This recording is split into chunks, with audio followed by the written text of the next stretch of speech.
We have a Dacia Duster 2017 plate. Quick video to show you where the OBD2 location is.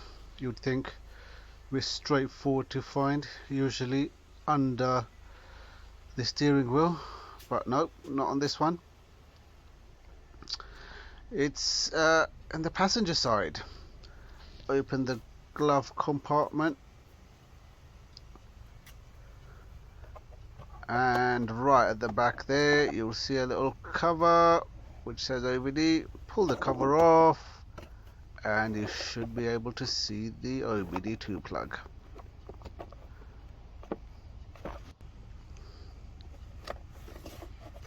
Do share, like and subscribe please. Until the next one.